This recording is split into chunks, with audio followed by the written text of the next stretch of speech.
கிறிஸ்துவுக்குள் அருமையான அனைவருக்கும் எங்களுடைய கிறிஸ்துமஸ் புத்தாண்டு மற்றும் புது வருட நல்வாழ்த்துக்களை தெரிவித்துக் கொள்கிறோம். குறிப்பாக டாய் ஃபார் த பிளைண்ட் அதனுடைய டைரக்டர் ஐயா அவர்களையும் இதை ஒழுங்கு செய்த அருமையான சகோதரர்கள் மற்றும் இந்த இடத்தை கொடுத்த ஆசிரியர் அவர்களுக்கும் அனைவருக்கும் வாழ்த்துதலையும் வணக்கங்களையும் தெரிவித்துக் கொண்டு பட்டிமன்றத்தை ஆரம்பிக்கின்றோம். பட்டிமன்றம் என்பது அனைவருக்கும் தெரிந்த ஒன்று. தலைவர்கள் முதலாவது 5 நிமிடங்கள் எடுத்துக்கொள்ள வேண்டும். அடுத்து வருகின்ற உறுப்பினர்கள் 3 நிமிடத்துக்குள்ளாக உங்களுடைய கருத்துக்களை நீங்கள் பதிவு செய்ய வேண்டும். முடித்த பிறகு மீண்டும் ஒரு முறை அந்த தலைவருக்கு 3 நிமிடம் கொடுக்கப்படும். அதற்குள்ளாக அவர் தொகுத்து மறுத்து அந்த கருத்துக்களை அவர் பேச வேண்டும். உங்கள் பேச்சை வைத்துதான் இங்கே தீர்ப்பு வழங்கப்படும். இப்பொழுது பட்டிமன்றம் ஆரம்பிக்க இருக்கிறது.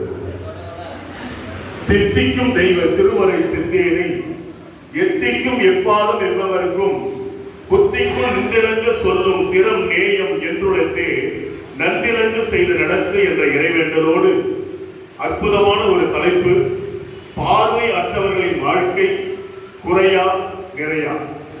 இந்த தலைப்பை குறித்து ஏறக்குறைய 2 மணி நேரம் நான் தியானித்து பார்த்தேன். ஏனென்று சொன்னால் வேதத்தினுடைய அடிப்படையிலே பார்வையற்றவர்களுடைய வாழ்க்கை குறைவா நிறைவா என்று யோசித்து பார்க்கும் பொழுது யோவான் 9ஆம் அதிகாரம் முதல் 7 வசனங்களை படித்து பார்க்கும் பொழுது அங்கே பிறவியிலே பார்வையற்ற ஒரு மனிதனை இயேசுவினிடத்திலே கொண்டு வருகிறார்கள். சீஷர்கள் கேட்கிறார்கள், இது இவர் செய்த பாவமா இவர்கள் பெற்றோர்கள் செய்த பாவமா என்று. ஆனால் முடிவாக இயேசு சொல்லுகிற பதில், கடவுளுடைய கிரியைகள் இவர்களிடத்தில் வெளிப்படும் பொருட்டாக இவர்கள் இப்படி இருக்கிறார்கள் என்று சொல்கிறார். ஆகவே கடவுள் தெரிவு செய்கின்ற பிள்ளைகள், கடவுள் பெயர் சொல்லி அழைக்கின்ற பிள்ளைகள், அவருடைய கிரியைகளை மிக சிறப்பாய் செய்யும்படியாய் இப்படி ஒரு குறிப்பிட்டவர்களுக்கு அவர் வைத்திருக்கிறதை நாம் பார்க்கிறோம். அன்பிற்குரியவர்களே, ஒரு நிகழ்வை மட்டும் சொல்லி நான் பட்டிமன்றத்தை ஆரம்பிக்கின்றேன். ஆகாய விமானம் சென்று கொண்டிருக்கிறது. திடீரென்று ஆகாய விமானம் பழுதடைந்து விடுகிறது, ரிப்பேர் ஆயிடுச்சு. அப்ப உடனே பைலட் வந்து சொல்றார், எல்லாரும் கீழே குதிச்சிருங்க, ஏனென்றால் இன்னும் சற்று நேரத்திலே அந்த ஏரோப்ளேன் தீப்பிடிக்க போகிறது என்று சொல்லி. ஆனால் எல்லாரும் இறங்கி குதிச்சிடுறாங்க. காற்று வருகிற பக்கம் அந்த பேராசூட் எல்லாரையும் அழைத்து செல்கிறது. ஒரு மனிதன் மாத்திரம் ஒரு தீவிலே, யாருமே நடமாட்டம் இல்லாத ஒரு ஊர், அந்த ஊரிலே போய் அந்த பேராசூட் இறங்குகிறது. அப்பொழுது அந்த மனிதன் சுற்றி பார்க்கிறார், எந்த விதமான சத்தமும் அந்த ஊரிலே இல்லை.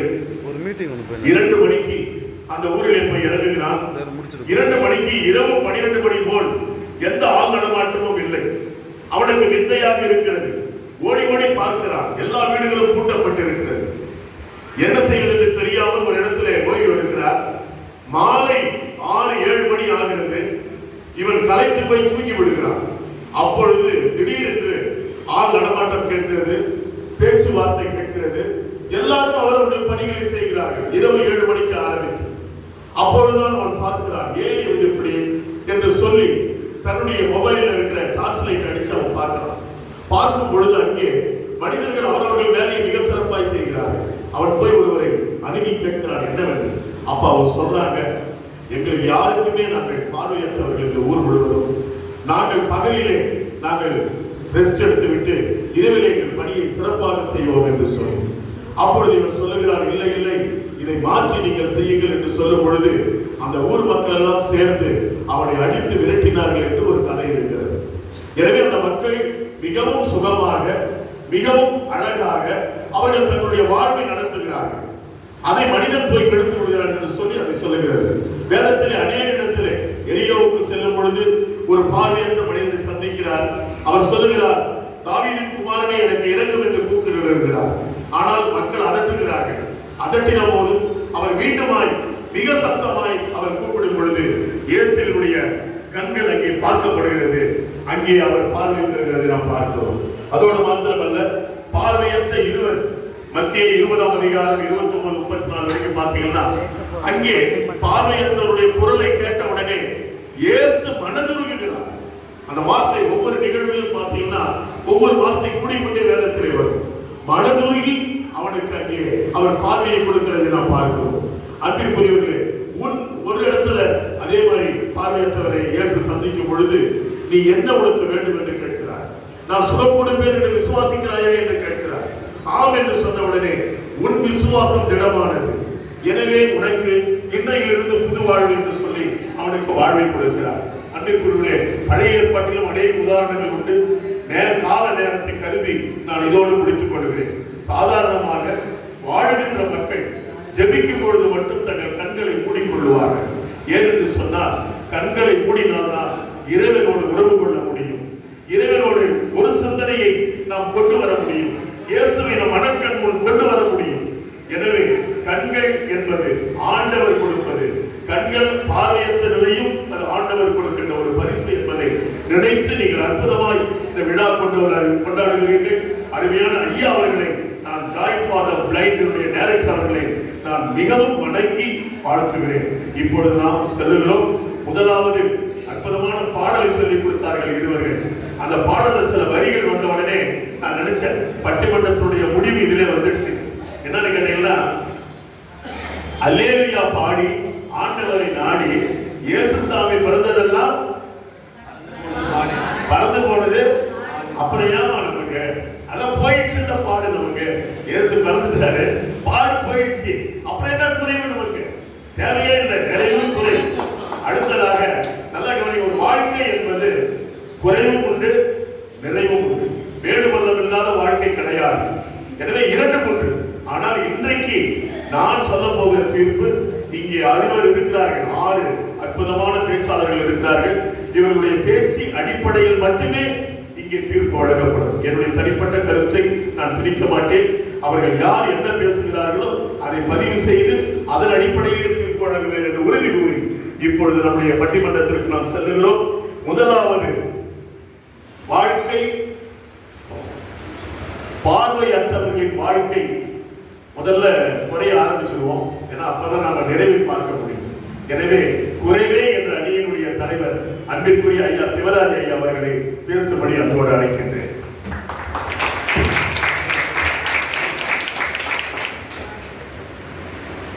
அனைவருக்கும் மாலை வணக்கம். முதல்ல இந்த நிறுவனத்தோட இயக்குனர் அவர்கள், நடுவர்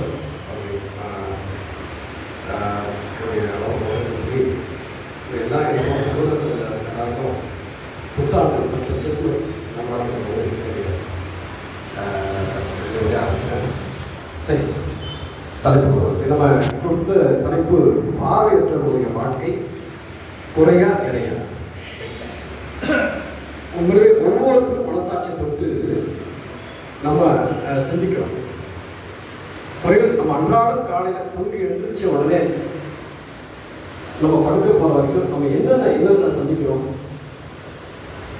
ஒவ்வொருத்தரும் ஒவ்வொரு சூழ்நிலையில் ஒவ்வொரு கஷ்டம், ஒவ்வொரு சூழ்நிலை. வேலைக்கு போகிறவங்களுக்கு அரசு வேலையில் இருக்குது, அது வேறு மாதிரியான கஷ்டம். சுயதொழில் பண்ணுறவங்களுக்கு அது வேறு மாதிரியான கஷ்டம். ஒவ்வொரு சூழ்நிலையும் ஒவ்வொரு விதமான கஷ்டம். அது மட்டும் இல்லாமல் பார்வையற்றவர்களுக்கு அன்றாட வாழ்க்கையில் சிக்கல் என்னன்னு பார்த்தீங்கன்னா, பொதுவாக காலம் என்னதான் படிச்சிருந்தாலும், படிப்பு படிச்சிருந்தா கூட பொண்ணு கிடைக்கிறது. கண்ணு தெரிஞ்ச பொண்ணு கிடைக்கிறது. காரணம் பார்வையின்மையினால அது ஒரு சிலர் தான் இருக்குது. இப்போ நம்ம வியாபாரம் பண்ணுறவங்க பார்த்தீங்கன்னா, ஒரு டாக்ஸ் இருக்காங்கன்னு சொல்லிட்டு ஒரு தான் இருக்குது. ஒரு டாக்ஸ் இருக்காங்க. நம்ம டைமில் ஒரு நம்ம மெதுவாக பார்க்கும்போது அதே பெட்டியில் நார்மல் ஓட்டுற வரலாம் நம்மளை தாண்டி ஒரு 10 அடி போயிட்டு வரும். ஆனால் அந்த இடத்துல நம்ம ஓட்டம் நம்முடைய விற்பனை பாதிக்கப்பட்டது. அப்போ நம்ம மனம் உடஞ்சிட்டு இருக்கிறோம். ஆனால் அதனால நம்ம சோர்ந்து போகல, மறுபடியும் நம்ம விடாமுயற்சினால நம்ம முன்னுக்கு வந்துடும்.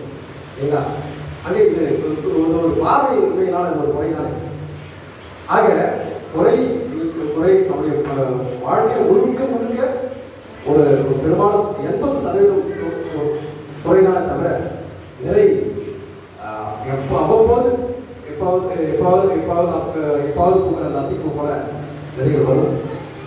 அது மட்டும் இல்லாமல் ஒன்றும் படித்தவங்க கூட என்ன சார் நீங்கள் கேள்விப்படுறீங்க, ஐஆர்எஸ் பாஸ் பண்ணாமல் தகுதியான பாஸ் பண்ணுறதுக்கு தகுதியான போஸ்டிங் போடலாம். அதோட ஒரு டவுனான போஸ்டிங் தான் போட்டு விட்டாங்க. இப்போ காரணம் என்னன்னா அவங்க போய் கோர்ட்டில் போராடி அதுக்கப்புறம் பண்ணாங்க. காரணம் என்னன்னா பார்வையாளர்னால அவங்க இப்படி அந்த வேலை கொடுத்துருக்காங்க.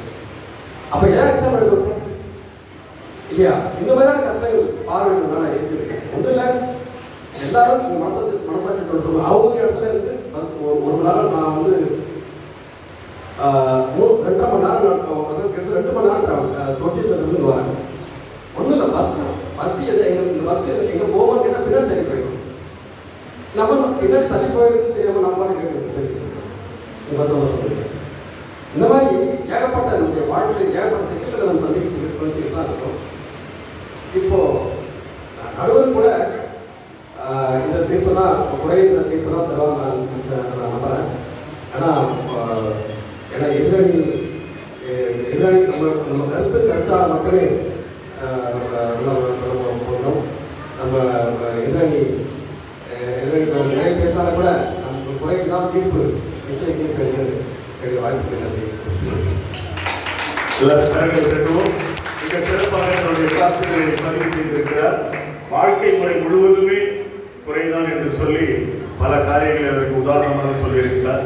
அதை மறுத்து பேச வருகிறார் நிறைவினுடைய தலைவர் அன்பிற்குரிய மகேந்திரன் ஐயா அவர்கள்.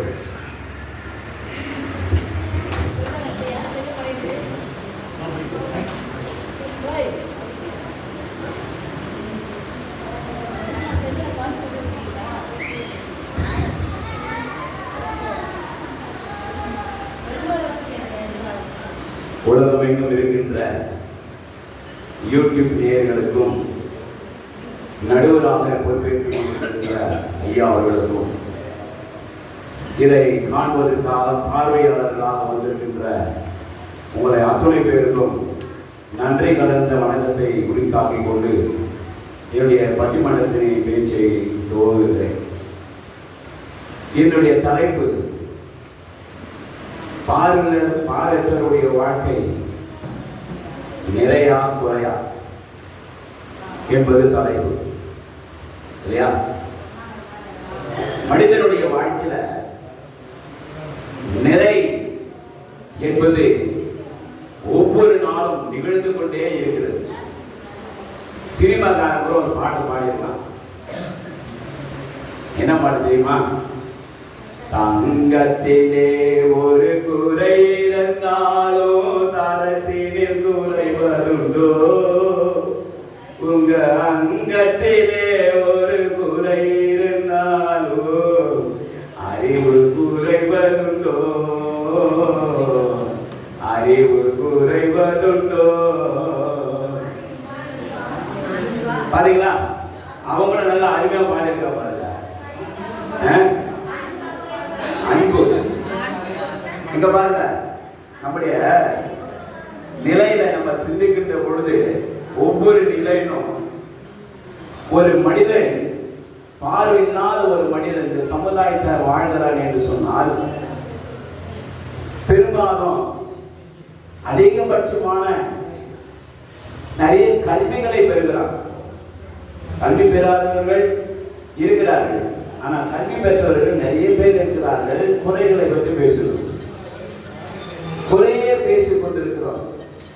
ஏன் அவர் வாழ்க்கையில் நிறை இல்லை இருக்கிறது? அந்த நிறை அவர் கண்ணுக்கு முன்பாக தெரியல, கண்ணுக்கு முன்பாக தெரிய மாட்டேங்குது. இப்போ பேசினார தலைவர் அவர்கள் நல்ல அருமையாக படித்தவர், நல்லா நிறைய பதிவு படிச்சிருக்கிறாரு, நல்ல அரசாங்க உத்தியோகம் இருக்கு, நிறைய சம்பாதிக்கிறாரு, கை நிறைய சம்பாதிக்கிறாரு. ஆனால் குறைய பேசுறாரு. அவர் நிறைய சொல்ல மாட்டிருந்தார். பார்த்தீங்களா? நான் நல்லா வாடியாக இருக்கேன், நல்லா சம்பாதிக்கிறேன், நல்லா சந்தோஷமா இருக்கேன் அப்படிங்கிறத சொல்ல மாட்டேன்றோம். எப்பவுமே நெகட்டிவ் பார்க்கக்கூடாது, பாசிட்டிவ் தான் பார்க்கணும். நெகட்டிவ் இருக்கலாம், பாசிட்டிவ் தான் நம்ம அதை எடுத்துக்கணும் நம்ம வாழ்க்கையில. நிறைய பேர் வந்து மூளையில எனக்கு வாழ்க்கையில குறை இருக்கு நீங்களும் மூளையில உட்கார்ந்துட்டு இருந்தா நம்மளால தொழில் பண்ண முடியுமா? எத்தனை நண்பர்கள் வந்து அபாயகரமான தொழில்களை செய்யறாங்க. ட்ரெயின்ல வியாபாரம் பண்றாங்க, ஒரு பெட்டியிலிருந்து இன்னொரு பெட்டிக்கு மாறும் பொழுது இடையில விழுந்து போனவங்க நிறைய பேர் உண்டு. ஆனா அதெல்லாம் எதிர்பார்த்து இருந்தால் இந்த கஷ்டம் எனக்கு வரும் அப்படின்னு நினைச்சு அவன் சாப்பிட முடியுமா வாழ்க்கையில? இல்லையா? நிறைய குறையை மாத்திரம் நம்ம சிந்தித்து கொண்டு நிறைய பார்க்கணும். ஐயா சொல்லும்போது முதல்ல சொல்லிட்டாரு, ஏசு என்ன சொன்னாரு, இவன் இப்படி பரிந்துரைக்கிறதே யாரு தப்பு இல்லை, இவன் செய்த தப்போ பெற்றோர் செய்த தவறே இல்லை. யாருடைய நாமம் மையப்படும் பொருட்டாக, என்னுடைய நாமம் மையப்படும் பொருட்டாக தான் பிறந்திருக்கான். அவன் அப்பகண்டத்துக்கு குறையா? அப்படி பிறந்தது அவன் குறையா? இல்ல, ஆண்டுடைய நாமம் மையப்படும் பொருட்டு அப்படி பிறந்திருக்கிறான். நிறையோடு தான் பிறந்திருக்கிறான், குறையோடு அல்ல, நிறையோடு தான் பிறந்திருக்கிறான். அப்போ நிறைய பேசணும்னால நிறைகளை பேச வேண்டும். எத்தனை பேர் சாதித்துக் கொண்டிருக்கிறார்கள், எத்தனை பார்வையற்றவர்கள் சாதித்துக் கொண்டிருக்கிற இந்த சமுதாயத்துல. உங்களை பார்க்கின்ற பொழுது சமுதாயத்தில் இருக்கின்ற மக்கள், பொதுவான நார்மல் மக்கள் பார்க்கும்போது, நம்மளை பார்க்கும் பொழுது என்ன சொல்றாங்க, உங்க வாழ்க்கை தான் என் நல்ல வாழ்க்கை, வாழ்க்கை தான் நல்ல வாழ்க்கை. இந்த சமுதாயத்தில் நிறைய பிரச்சனை இருக்கு, நிறைய பாவங்களை தவறு இருக்கு, எல்லாத்தையும் நாங்களாம் பார்த்து கெட்டு போறோம். ஆனா நீங்க எப்படி இருக்கீங்க? கெடாம சந்தோஷமா இருக்கீங்க. ஏன்னா நீங்க எதுவும் பார்க்கல, அதனால நீங்க சந்தோஷமா நீங்க பாக்கி பெற்றவர்கள் என்று சொல்கிறார்களே, அது நிறைய இல்லையா? அதெல்லாம் நிறைய கிடையாதா? அது மாத்திரமா?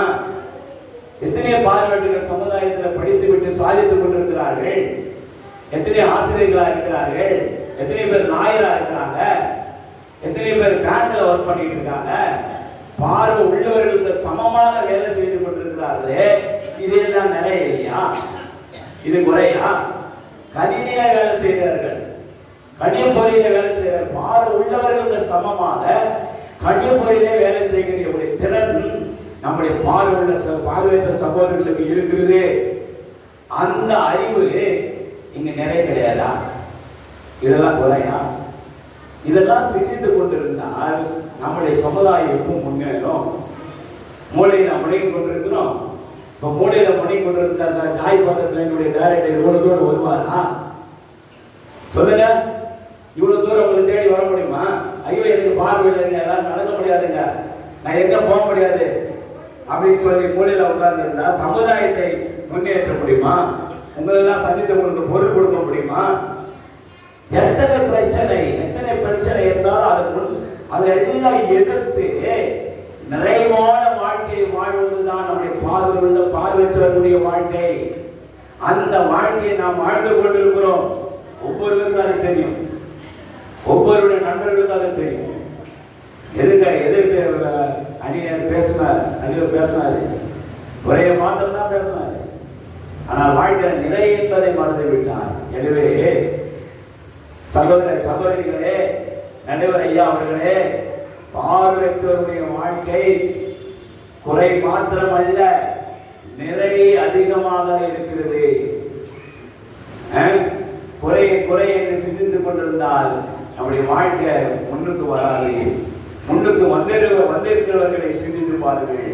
அவர்களை போல நாமும் மேலோங்க வேண்டும். இன்னும் மேலோங்கி பார்வையுள்ளவருக்கு இணையாக நம்மளும் சமுதாயத்தில் உயர முடியும்.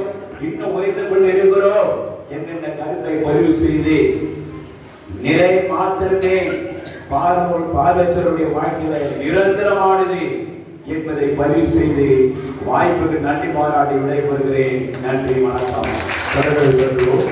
மிக சிறப்பாக என்னுடைய கருத்துக்களை பதிவு செய்திருக்கிறார். ஒன்றை உற்று நோக்கும் பொழுது குறைவை பார்க்கிறது என்று நிறைவை பார்க்க வேண்டும் என்று சொல்லி ஆணித்தரமாக சொல்லி பல உதாரணங்களை சொல்லி தங்கள் கருத்துக்களை பதிவு செய்திருக்கிறார். அதை மறுக்க வருகிறார் அன்பு சகோதரி நந்தினி அவர்கள்.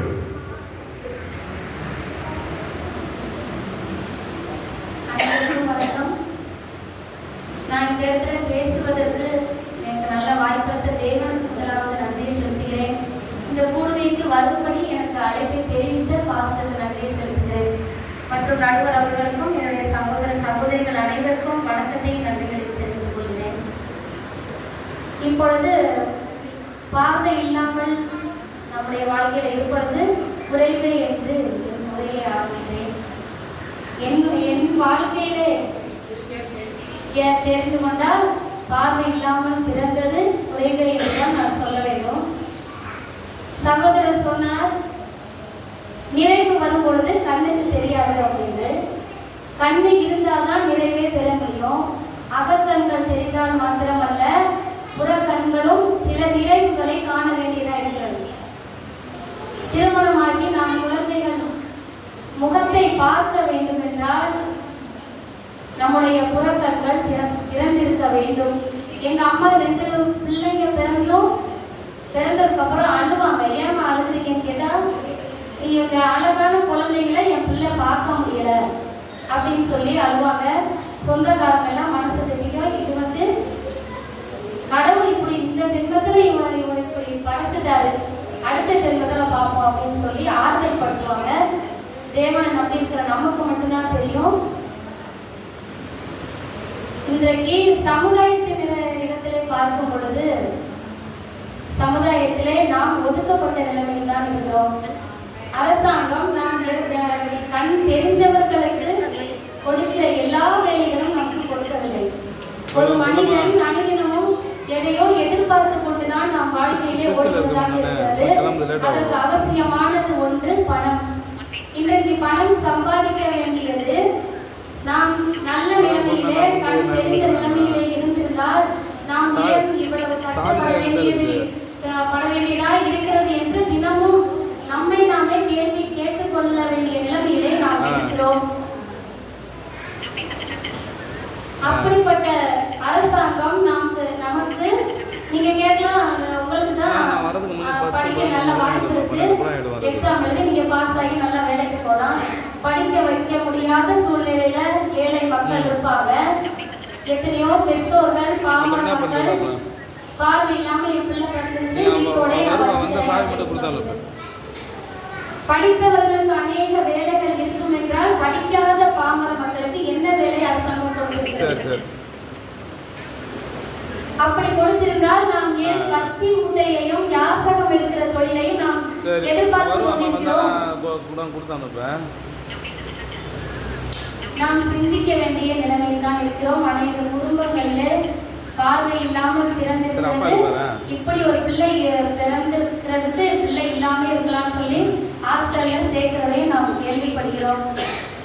நல்ல நிலைமையில இருந்திருந்தால் நாமும் நல்ல இடத்திற்கு வர முடியும், நம் குடும்பத்தை நல்லபடியாக பார்த்து கொள்ள முடியும். நாமும் பிறரை போல சமுதாயத்திலே உயர்ந்து நிற்க வேண்டும் என்றுதான் நம்முடைய ஆசையாகவும் எதிர்பார்ப்பாகவும் இருக்கிறது. ஆகையால் நான் எதுவும் குற்றமாக பேசியிருந்தால் மன்னித்துக் கொள்ளவும். நான் இதுவரைக்கும் பட்டிமன்றத்திலே பேசினது கிடையாது. எனக்கு தெரிந்தது பேசிவிட்டேன். எனக்கு வாய்ப்பளித்த அனைவருக்கும் நன்றி கூறி, பார்வை இல்லாமல் தெரிந்தது குறையிலே என்று கூறி வருகிறேன். சிறப்பாக இதுவரையில் பேசுறது இல்லைன்னு சொல்லிட்டு மிக அருமையாக பேசிவிட்டார். மிக அற்புதமான பேச்சு. தன் வாழ்க்கையே சாட்சியாக சொல்லி அதை தன்னுடைய அடிக்கு அவர்கள் வலு சேர்த்திருக்கிறார்கள். முக்கியமாக அவர் சொன்ன கருத்து புறக்கண்கள் திறந்திருக்க வேண்டும். அகக்கண்களை காட்டிலும் வாழ்விற்கு புறக்கண்கள் தேவை என்பதை ஆணித்தரமாக அவர்கள் சொல்லி அதற்கு சில உதாரணங்களை சொல்லியிருக்கிறார்கள். அதை மறுத்து பேச வருகிறார்கள் அன்பு அம்மா ஜபராணி சகோதரி அவர்கள். சொல்றோம் அவையோருக்கும் நடுவருக்கும் என்னுடைய மாஸ்டருக்கு நான் நன்றி சொல்லிக்கிறேன். மண்ணுக்குள்ள எல்லாரும் போயிருந்தா என்ன மறந்தே போயிருப்பாங்க. ஆனா கர்த்தருடைய தயவுல நானும் இதுல முதல் பட்டிமன்றத்துல பேசுறேன். அகக்கண்கள் இல்லைன்னா பார்க்க முடியாதுன்னு என்னுடைய சகோதரி சொன்னா, இல்ல ஏசப்பா கொடுத்த மனக்கண்கள் இருந்தா போதும், அந்த மனக்கண்கள் நம்ம தூக்கி நிறுத்தும். ஆணித்தரமா நான் சொல்லுவேன் மனக்கண்கள். ஏன்னா என்னுடைய கணவர் சுத்த பிளைண்டு, நான் கொஞ்சம் லைட்டா தெரியும். என்னுடைய கணவர் 8 வருஷமா இறந்து போயிட்டாரு. எனக்கு வெளியில எல்லாம் போகவே தெரியாது. ஆனா இன்னைக்கு கர்த்தருடைய கிருபையில என்னுடைய பாஸ்டருக்கு என்னோட சகோதரிக்கும் தெரியும் நான் இந்த திருச்சி மாவட்டத்தையே சுற்றி வரேன். அதுக்கு என்ன அகக்கண்கள், மனக்கண்கள், என்னுடைய சுயக்கண்கள் இல்லை. ஏசப்பாவோட அந்த அகக்கண்கள் மட்டும்தான் எனக்கு இருக்கு. அதை வச்சு நான் இன்னைக்கு நான் சொல்றாங்க அகக்கண்கள் என்னன்னா நம்ம பஸ்ல வந்து தலைவர் சொன்னாரு பஸ்ல ஓடி போய் வந்துறாங்க. இல்ல அதுக்கு நமக்கு பொறுமை இல்லை. அவங்க கேட்கும் போது நம்ம பொறுமையா இந்த பஸ் போகலான்னு கேட்கணும். ஆமா போகணும், கொஞ்ச நேரம் நின்று போலாமே.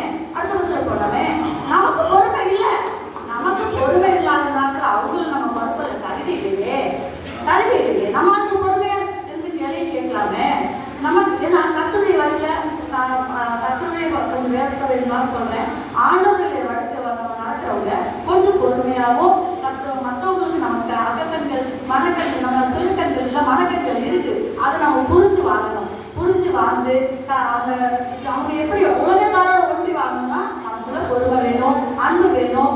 அவங்க சொல்றாங்க அப்படின்னு நம்ம ஒதுங்கி போக வேணாம். ஏன் ஏசப்பா மனக்கண்கள் எனக்கு அகக்கண்கள் இல்லை, மனக்கண்களை நீங்க தந்திருக்கீங்க, அதன்படி நடக்க எனக்கு நீங்க நடத்துக்கல அப்படின்னு நம்ம அகக்கண்களோட போவோமே. எதுக்கு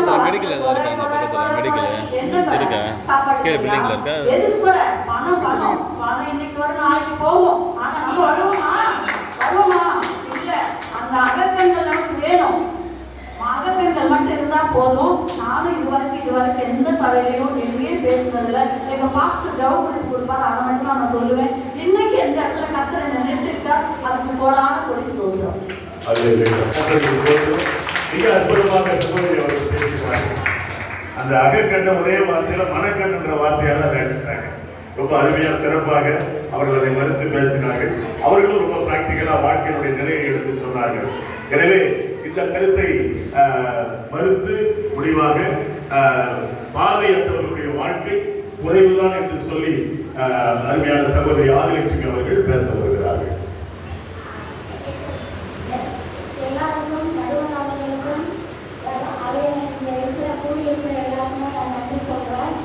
கர்த்தருடைய நாமத்தினால அனைவருக்கும் நன்றி. நாம பார்வையற்ற வாழ்க்கையில் நம்ம பார்க்கும்போது நம்ம எவ்வளவோ கஷ்டங்களை நம்ம அனுபவிக்கிறோம். அது மட்டும் இல்லை, நம்ம பிறந்ததிலிருந்து இந்த நாள் வரைக்கும் இருக்கிற வரைக்கும் நமக்கு குறை தான். நம்ம குறைன்னு எடுத்துக்கிட்டா எல்லாமே நம்மளுக்கு குறை தான். நம்ம சாகுறது வரைக்கும் நம்ம குறை சொல்லி தான் நம்ம வாழ்ந்து கொண்டு இருக்கிறோம். நம்ம குறை சொல்லிற ஆவியிலேயே நம்ம குறையாக இருக்கிறோம். அதுபோல நம்ம கல்வியில் எடுத்துக்கிட்டா நம்ம பார்க்கலாம், பணம் கட்ட முடியல, நம்மளுக்கு பணம் கட்ட முடியல, படிக்க வைக்க முடியலங்கிறாங்க. நீ எதுக்கு பிறந்தன்னு கேட்குறாங்க. அது நம்மளுக்கு ஒரு 5 வயசு வரைக்கும் ஒரு சின்ன ஸ்கூலில் சேர்த்துடுறாங்க. அதுக்கப்புறம் அவங்களால படிக்க வைக்க முடியல. நம்ம பெற்றோருக்கு வசதி இல்லை, கஷ்டம். அதனால அவங்களுக்கு நம்மளுக்கு ஒரு பெரிய குறையாயிருது. அந்த கல்வியில் படித்தாலும் நம்ம கஷ்டப்பட்டு படித்தாலும் அப்புறம் வேலையில் நம்மளுக்கு கஷ்டம். நம்ம இப்போ அதான் பிஏ எம்ஏ வரைக்கும் நான் படிச்சிருக்கேன். எனக்கு வயசு இவ்வளோ ஆகுது. ஆனால் இந்த அரசாங்கத்தில் எனக்கு ஒரு வேலை கொடுக்கவே இல்லை. வேலை கிடைச்சாலும் அந்த வேலையை போய் நம்மளால் பெற முடியல. அது ஒரு என் வாழ்க்கையில் ரொம்ப குறை. அதே போல் பஸ்ஸில் ஏறும்போது நான் இறங்கும் போதும் பஸ்ஸில் என்ன பண்ணிடுறாங்க, உடனே ஏறுறது யாருக்கும் தெரியாமல் இறங்குறது யாருக்கும் தெரியாமல் அந்த கண்டக்டர் எடுத்துடுறாங்க. அது நம்மளுக்கு பெரிய குறையாக இருக்குது. அப்போ எதிர்த்தரப்பில் சொன்னாங்க, நாங்கள் கண்ணில் எங்களுக்கு கண்ணு இருக்கு, நாங்கள் போய் விழுந்துட்டோன்னு சொல்கிறாங்க. எதுக்கு கண்ணு இருக்கிறவங்க எதுக்கு போய் ட்ரெயின் விழுகணும்? ஒன்றுங்க தான் நிறையா இருக்கீங்கல்ல, எதுக்கு போய் விழுகுறீங்க? குறை இல்லாமல் நிறைய நம்மளுக்கு இதுவரைக்கும் நம்ம வந்ததே இல்லை. நம்ம குறையப்பட்டதுனால தான் இப்போ நம்ம நிறைவாகி உட்காந்துருக்கோம்.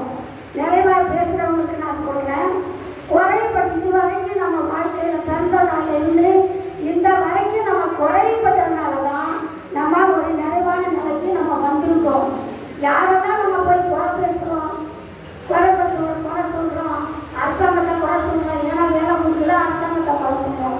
நம்மளால் படிக்க முடியல, அதை நம்ம குறையாக எடுத்துக்கிறோம்.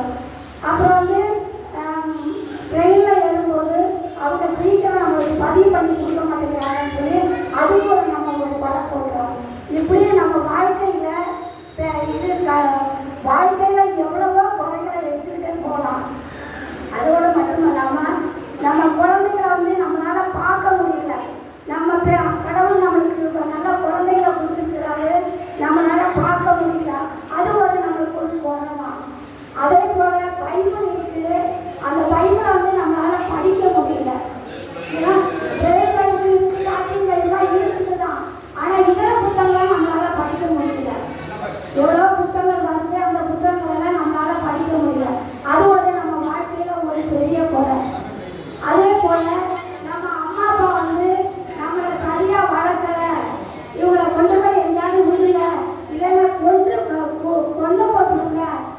அப்படின்னு சொல்லி இப்படியெல்லாம் குறை பேசி தான் பெற்ற பிள்ளைங்களையே தான் பெற்றோர்கள் போய் என்ன பண்ணிடுறாங்க, கொன்னுறாங்க, இல்லைன்னா கிணத்துல தூக்கி வீசிடுறாங்க.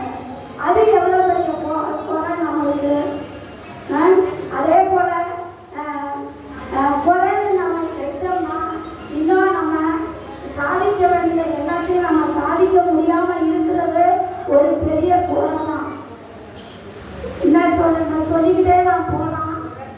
நம்ம வந்து ஜபத்தில் நம்ம குறையா இருக்கோம், ஆவிக்குரிய காரியங்கள் எல்லாம் அது வந்து நம்ம குறையாக வளர முடியல. எவ்வளோதான் நம்மளுக்கு வேதம் இருந்தாலும் அதை வந்து என்ன பண்ண முடியல, நம்மளால படித்து அதை தியானிச்சு அதை வந்து நிறைய ஆக்கிக்க முடியல. அது ஒரு வாழ்க்கையில் குறையதான் பெரிய குறை. அதுதான் வாழ்க்கையில் அந்த வேத வசனங்களை தியானிக்க முடியல, படிக்க முடியல, பெரிய குறை தான் அது. ஏன் முடியல? ஏன் அதெல்லாம் நிறைவாக்கி கொள்ள வேண்டியதானே? பிள்ளைங்களை எங்க போறாங்க, எங்க வராங்க, அவங்க என்ன செய்யறாங்க, அவங்களுடைய காரியங்கள் எப்படியெல்லாம் இருக்குது அப்படின்னு சொல்லி அதெல்லாம் நம்மளால கண்காணிக்க முடியல. அது ஒரு பெரிய குறை தான். கண்ணு இருந்திருந்தா, கடவுள் நம்மளுக்கு கண்ணை கொடுத்திருந்தா, அந்த பிள்ளைங்க எங்க போறாங்க எங்க வராங்கன்னு சொல்லி நம்மளால அவங்க பின்னாடி போய் அவங்க என்ன செய்யறாங்கன்னு சொல்லி நம்மளால பார்க்க முடியும், அவங்க கண்ட்ரோல் பண்ண முடியும். அப்படி நம்மளால பிள்ளைங்களை என்ன பண்ண முடியல, வளர்க்க முடியல. அது ஒரு பெரிய குறை. இப்படியா நம்ம குறைய அடிக்கிட்டே போனா நிறைய குறைய சொல்லலாம். ஆனா நம்ம வந்து இப்ப குறைய பட்டு பட்டு பட்டு தான் நம்ம வந்து ஒரு நிறையான இதுக்குள்ள உட்கார்ந்துருக்கோம். அவங்க உணர முடியல, அவங்களால உணர முடியல, குறை எப்படிலாம் இருக்கா அப்படின்னு சொல்லி உணர முடியல. ரொம்ப மகிழ்ச்சி. நன்றி சொல்லுங்க. தேங்க்யூமா. அம்மா ஆனந்தலட்சுமி அம்மா அவர்கள் தன்னுடைய வாழ்க்கையினுடைய ஆதங்கத்தை சொன்னாங்க. வேற ஒன்றும் இல்லை, அந்த ஆதங்கத்துல எப்படி பேசணுன்றது அவர்களுடைய உள்ள கிடக்கு நமக்கு தெரியும். உட்காருங்கம்மா, உட்காருங்க. எம்பிஏ படித்தும் இன்னும் அரசு வேலை கிடைக்கல, ஏன் பிறந்தாய் மகளே என்று சொல்லி ஒரு பழைய பாட்டை இந்த சைடும் ஞாபகப்படுத்திட்டாங்க. அதனால எல்லாமே சிறப்பாக தான் பேசுறாங்க. அவருடைய கருத்தை மறுப்பதற்காக கடைசியாக அருமை அம்மா ஜோதி அம்மா அவர்கள் வருகிறார்கள். நிறைவே என்று பேசுவது அவையில் வீட்டிற்கும் அனைவருக்கும் என் மாலை வணக்கத்தை உரித்தாக்கிக் கொள்கிறேன். பாஸ்டர் ஐயாவுக்கும், நடுவர் ஐயாவுக்கும், மற்ற சகோதர சகோதரி எல்லாருக்கும் என்னுடைய மாலை வணக்கத்தை உரித்தாக்கிக் கொண்டு நான் பேசுகிற தலைப்பு நிறைவு. இன்னைக்கு பார்க்க தெரியாதவங்க வாழ்க்கையில யாருக்கு நிறைவா இல்லைன்னு சொல்ல முடியும், குறைன்னு சொல்ல முடியும்? எல்லாமே நிறைவா தான் இருக்கும். ஒரு 3 வருஷத்துக்கு முன்னாடி கொரோனான்னு ஒன்று வந்துச்சு. அப்ப எல்லாருமே நம்ம பாதிக்கப்பட்டோம். ஆனா நம்ம வீட்டுல சாப்பாடு இல்லாம இருந்தோமா? சொல்ல முடியுமா? அந்த கிறிஸ்தவர்கள் வாய திறங்க. எல்லா வீட்லயும் ஆசீர்வாதம் இருந்துச்சா இல்லையா? அப்ப ஏன் வாய்க்க மாட்டேங்கிறீங்க? எல்லாருமே ஆசீர்வாதமா தான் இருந்தோம். கடவுள் யாரையாச்சும் வச்சு நம்மள போஷித்தாரா இல்லையா? பால் கூட நம்ம வாங்க வேண்டியதில்லை. காலை பால், சாயங்கால பால், அப்படி வந்தது. அது ஏன் நீங்க குறைன்னு சொல்றீங்க? பார்வை இல்லைனாலும் நம்மள ஆசீர்வாதமா வச்சாரா இல்லையா? ஒரு பாட்டு கூட இருக்கு, நம்முடைய தம் தேவன் நம்முடைய மகிமத்தின் செல்வத்தினால் குறைகளையே கிறிஸ்துவுக்குள் நிறைவாக்கி நடத்திடுவார். கர்த்தர் அப்படி நம்மளை நடத்தினாரா இல்லையா? சரி, அது இருக்கட்டும். ஃபேனி கிராஸ்பி நம்மளுக்கு எல்லாரும் நம்ம படிச்சிருக்கோம், இல்லைன்னு சொல்ல முடியாது. அவங்க பார்வையற்றவங்க, அவங்க சாதிக்கலையா? 8000 பாடலுக்கு மேல கிறிஸ்தவ பாடல்களை பாடி நம்மளுக்கு கொடுத்துருக்காங்க, இல்லைன்னு சொல்ல முடியுமா? நம்ம எல்லாமே ஃபேனி கிராஸ்பி 24ஆம் தேதி பிறந்த நாளை கொண்டாடுறோம். அப்ப அவங்க அவ்வளவு முன்னேற்றத்துல வந்தாங்களே, பார்வை தெரியல தான் அவங்க நம்ம பார்வை இல்லாம இருக்கோம் குறைன்னு சொல்லி நினைச்சதுல இந்த கிறிஸ்தவ பாட்டுல அவங்க ஏற்றிருக்க முடியுமா? அப்படி அவங்கள கர்த்தர் உயர்த்தினாரா இல்லையா? அதே போல ஹெலன் கலர், அவங்க 3 குறை உள்ளவங்க, பார்வை தெரியாது, அவங்க முன்னேற்றத்துல வரலையா? நம்ம எல்லாம் இந்த பைபிள்ல படிக்கலையா? ஏன் நம்மள குறைன்னு சொல்றோம்? சரி, குறைன்னு சொல்லிட்டு வீட்டுல உட்கார்ந்து இருந்தா வேலை கிடைக்குமா? ஆபீஸ்ல போய் கேட்கணும், 1 மணிக்கு 10 மணி கொடுக்கணும், அப்பதான் நம்மளுக்கு வேலை கிடைக்கும். ஐயா நான் குறை உள்ளவ, நான் அப்படின்னு முடங்கி கிடந்தா இருக்கணும். போகணும், நம்ம அதிகாரிகளோட போய் நம்ம பேசணும். அப்பதான் நமக்கு வேலை வாய்ப்பு கிடைக்கும். அப்புறம் இன்னைக்கு நம்ம ஒண்ணுமே வருமானமே இல்லை. ஆனா மாதம் 1ஆம் தேதியிலிருந்து 10ஆம் தேதிக்குள்ள நம்ம ஒரு 1500 ரூபாய் பாக்குறோமா இல்லையா? இந்த 3 நோட்டு நம்ம 500 ரூபாய் நோட்டை பாக்குறது இல்லையா? அது நிறைவு இல்லையா? ஏன் அதெல்லாம் சொல்ல மாட்டேங்கிறீங்க? குறைன்னு சொல்றீங்க. எல்லாம் பாக்கிறீங்களே சொல்றேன். அப்படி இப்படி பல விதத்திலையும் நம்ம நிறைவா தான் இருக்கோம். இன்னைக்கு பார்வை தெரியாதவங்க, பார்வை உள்ளவங்க மத்தியில இல்ல எல்லா குறையும் இருக்குது. புருஷன் குடிச்சிட்டு வந்து அடிக்கிறான், அவங்க வீட்டுல சாப்பாடு இல்லை. இன்னைக்கு பார்வை தெரியாதவங்க வீட்டுல சாப்பாட்டுக்கு குறை இல்லை. நம்ம கணவர் நல்லா சம்பாதிச்சுட்டு வந்து கொடுக்குறாங்க. அல்ல நம்மளே சம்பாதிக்க கூடாது, நிறைவா இருக்கிறோமே. பார்வை தெரியலனாலும் நம்ம வேலைக்கு போகிறதுக்கு கை கால் சுகத்தை கொடுத்துருக்காரு கடவுள். அது ஒரு ஆசீர்வாதம் இல்லையா? ட்ரெயின்ல போய் சேல்ஸ் பண்றாங்க நம்ம மக்கள், அது ஒரு நிறைவானது தானே வருமானம். ஏன் நம்ம அப்படி சொல்லணும்? குறைன்னு ஏன் சொல்லிட்டு வீட்லயே இருக்கணும்? வீட்டுல இருக்கிறவங்களுக்கு அது குறைதான். வெளியே போய் பாருங்க, அப்ப தெரியும் நிறைகள் நிறைய இருக்கு. வீட்லயே இருந்தாலும் ஒரு 300-500 ரூபாய் நோட்டு நம்ம பார்க்கிறோம், அதுவும் நிறைவு தானே. ஆகவே என் சிறிய உரையை, எனக்கு பேச தெரியாது, ஆனாலும் இந்த கடைசி நேரத்துல வந்து கொடுத்த தலைப்பு, அதனால நான் சில கருத்துக்களை மட்டுமே எடுத்துக்கொண்டு பேசினேன். தவறுகள் இருந்தால் மன்னிக்கவும். நிறைவு தான் அப்படின்னு சொல்லி ஐயா எங்களுக்கு தீர்ப்பு வழங்குவாரு நான் நினைக்கிறேன். ஆகவே இந்த சிறிய உரையை முடிக்கிறேன். கர்த்தருக்கு மகிமை. இப்பொழுது தீர்ப்புக்கு வரோம். தயவுசெய்து அமைதியா கேளுங்க சொல்லுவதை.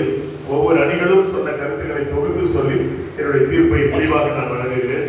முதலாவது ஆரம்பித்த குறைவே என்கின்ற அணி, பார்வையற்றோருடைய வாழ்க்கை குறைவா என்ற கேள்விக்கு சிவராஜ் அவர்கள் பேசும் பொழுது சில வாழ்க்கை முறைகளை அவர் சொன்னார். திருமணத்துல சில சிக்கல்கள் இருக்குது. கண் தெரியாமல் இருக்கும் பொழுது அங்க பெண் கிடைப்பதில்லை. விற்பனை நிலையங்கள்ல சில பாதிப்பு ஏற்படுகிறது என்று உதாரணம் சொன்னார்கள். தகுதியான பணி கிடைப்பதில்லை, ஏனென்றால் இப்படி இருக்கிறோன்றதுனால தகுதியான பணி கொடுக்கிறது என்று சொன்னாங்க.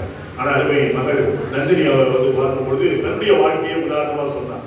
நாங்க பிறந்ததே ஏன் என்று யோசிக்கிறேன் என்று சொல்லி ஆரம்பித்து மிக அழகாக புறக்கண்கள் திறந்திருக்க வேண்டும் என்று சொல்லி தன்னுடைய கருத்தை பதிவு செய்தார்கள். பிறந்த குழந்தையை கூட அந்த முகத்தை பார்க்க முடியவில்லை. அது ஒரு மிக அற்புதமான ஒரு கருத்து. எங்களால் எங்கள் குழந்தையே எங்களால் பார்க்க முடியவில்லை என்று சொல்லி அவர்கள் ஆதங்கப்பட்டார்கள். நாம் ஒதுக்கப்பட்டிருக்கிறோம், அரசு நம்மை தள்ளி வைக்கிறது, இப்படிப்பட்ட கருத்துக்களை பதிவு செய்கிறார்கள். பார்வை இல்லாததால் படிக்க வைக்காத பெற்றோர்கள் ஏராளம் என்று சொல்லி தன் கருத்தை அவர்கள் பதிவு செய்தார்கள். அடுத்ததாக வந்த ஆதிலட்சுமி அவர்கள் வாழ்க்கையில எல்லாமே குறைவுதான ஆரம்பிச்சாங்க. அது அந்த மாதிரி நெகட்டிவ் முதல்ல நம்ம சொல்லக்கூடாது. இருந்தாலும் அவங்க ஆரம்பிச்சாங்க வாழ்க்கையில எல்லாமே குறைவுதான் என்று ஆரம்பித்து ஏன் பிறந்தாய் மகனே என்ற ஆதங்கத்தை வெளிப்படுத்தினார்கள். அவங்க எம்ஏ படிச்சவங்க வேலை கிடைக்கல அப்படின்ற ஒரு கருத்தை பதிவு செய்தார்கள். குறைவில் இருந்துதான் நிறைவு வருகிறது என்று சொல்லி சொன்னாங்க. பைபிள் படிக்க முடியல, அந்த கருத்தை என்னால ஏற்க முடியாது. ஏனென்று சொன்னால் பைபிள் படிக்க நிறைய வழிகள் இருக்கு, வாய்ப்புகள் இருக்கிறது. எனவே அதற்கு வாய்ப்பு உண்டு. சாதிக்க முடியாததுன்னு கூட சொன்னாங்க. நிச்சயமாய் எல்லா நிலைகளிலும் எல்லாருக்கும் சாதிக்கக்கூடிய வாய்ப்புகள் நம் நாட்டில் இருக்கிறது. அதை நாம் பயன்படுத்திக் கொள்ள வேண்டும். அதுதான் நமக்கு தேவையானது. எனவே மிக அற்புதமாய் தன்னுடைய கருத்தை அவர்கள் பதிவு செய்தார்கள். முடிவாக தலைவர் பேசும் பொழுது சொன்னாரு, மனசாட்சியை தொட்டு சொல்லுங்க. அந்த கருத்துக்கு நான் பதில் சொல்ல தெரியவில்லை. மனசாட்சியை தொட்டு சொன்னா காலையில புறப்படுறதை குறிச்சு எல்லாம் சொன்னார். அதுக்கு பதிலும் உங்களுக்கு உடனே அங்கேயே இருந்த அருமையான நம்முடைய கவனித்துக் கொண்டிருந்த மக்களிடத்திலிருந்து பதில் வந்தது. அப்புறம் 200 ரூபாய்க்கு 20 ரூபாய்க்கும் வித்தியாசம் தெரியலன்னு சொன்னாரு. நிச்சயமாக இக்காலங்களிலே அது மிக சிறப்பாக, அதாவது தெரிஞ்சவங்களை விட பார்வையற்றவர்கள் மிக சிறப்பாக அதை கண்டுபிடித்து அதை அவர்கள் தெரிவு செய்கிறார். நான் பார்த்திருக்கிறேன், நான் பிராக்டிகலா பார்த்திருக்கிறேன். சரி, அடுத்த தலைப்புக்கு போற நிறைவே என்று பேசிய அருமையான மகேந்திரன் அவர்கள் என்ன சொன்னாங்க, குறையை மட்டும் பார்க்காமல் நிறையை பார்க்க வேண்டும் என்று சொல்லி ஆரம்பித்து தன்னுடைய கருத்தை பதிவு செய்தார்கள். பார்வையற்றவர்களுக்கு என்னென்ன இந்த சமுதாயத்தில் இருக்குது என்றதை பட்டியல் போட்டார்கள். கல்வி பெறுகிறார்கள், கல்விக்கு வாசல் திறக்கப்பட்டிருக்கிறது,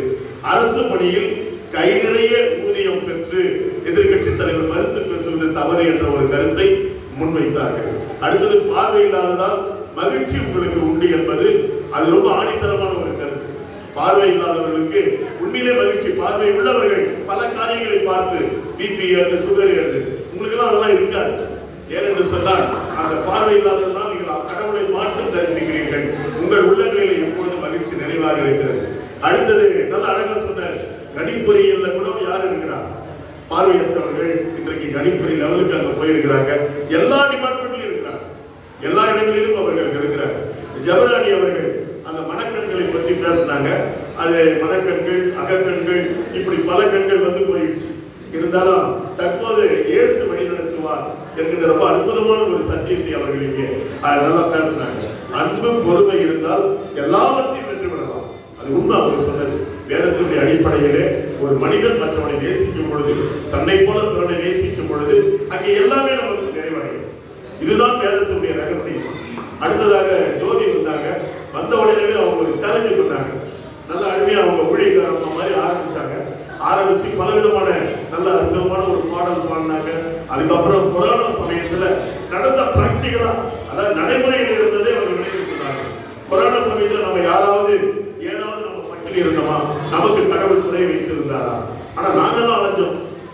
காய் கிடைக்கல, அரிசி கிடைக்கல, கடை தரக்கல, இன்னைக்கு பல காரியங்கள். ஆனால் அவர்கள் மிக அழகாக சாட்சியாக சொன்னார்கள். அடுத்தது அவர்கள் பல உதாரணங்கள் சொன்னார்கள். இப்படி பார்வையற்றவர்கள் 8000 பாடல்களை எழுதியிருக்கிறார்களே, இது எப்படி ஆண்டவர் அவர்களை பயன்படுத்தவில்லையா? அது மட்டுமல்ல, பல பேர்களை உதாரணம் செய்தார்கள். அதே மாதிரி வேலை செய்ய, நமக்கு பணி செய்வதற்கு ஆண்டவர் சுகம் கொடுத்திருக்கிறார். கை கால்கள் நமக்கு இருக்கிறது. இதை வைத்து நாம் உலகத்தையே வென்று விடலாம். பல பணிகளுக்கு செல்லலாம் என்று சொன்னார்கள். வருமானம் ஈட்டுவதற்கு நமக்கு வழி உண்டு என்று சொல்லி மிக அழகாக தெளிவாக சொன்னார்கள். தொகுத்து வழங்கிய அந்த அணியினுடைய தலைவர், மாற்றுத்திறனாளிகள் என்ற பெயர் நிறைவு பெறவே அந்த பெயரை நாம் நிறைவாக வாழ்வதற்காகவே அந்த பெயரை அவர்கள் வைத்திருக்கிறார்கள் என்பதை மிக அழகாக சொன்னார்கள். நம்மை ஒடுக்காமல் இருந்தால் நமக்கு ஆற்றல் வெளிப்படும். நிச்சயமாகவே நமக்கு வாழ்வு உண்டு, மகிழ்ச்சியான வாழ்க்கை உண்டு. ஆனால் நாம் நம்மை நாமே குறைவு என்று நாம் நம்மை யோசிப்பதை விட நாம் எப்பொழுதும் நிறைவு பெற்றவர்கள் என்ற எண்ணம் நம்மிலே இருக்கும் பொழுது நிச்சயமாக வாழ்விலே நாம் வெற்றி பெறலாம். எனவே முடிவாக பார்வையற்றவருடைய வாழ்க்கை நிறைவு நிறைவு என்று சொல்லி தீர்ப்பு வழங்கி வாழ்க்கைக்கு ஒரு காரியத்தை சொல்லுகிறேன். அதனால் குறைவு என்பவர்கள் தோல்வியுற்றார்கள் என்ற அர்த்தம் அல்ல. அவர்களும் வெற்றி பெற்றார்கள். அவருடைய கருத்துக்களை மிக சிறப்பாக சொன்னார்கள்.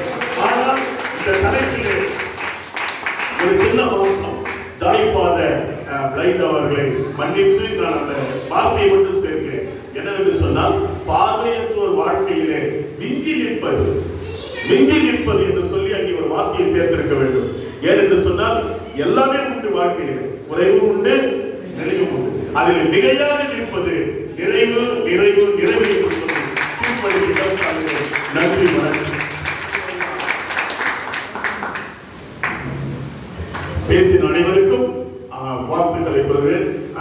Joy for the Blind director ஒத்துக்கிட்டா இந்த குரூப்பை நான் தமிழ்நாடு லெவலுக்கு கொண்டு போகலாம். உங்களுக்கு அவ்வளவு அழகா பேசுறாங்க, அவ்வளவு நல்ல கருத்துக்களை வழங்குகிறார்கள். அனைவருக்கும் பாராட்டுதல்கள். நன்றி, வணக்கம்.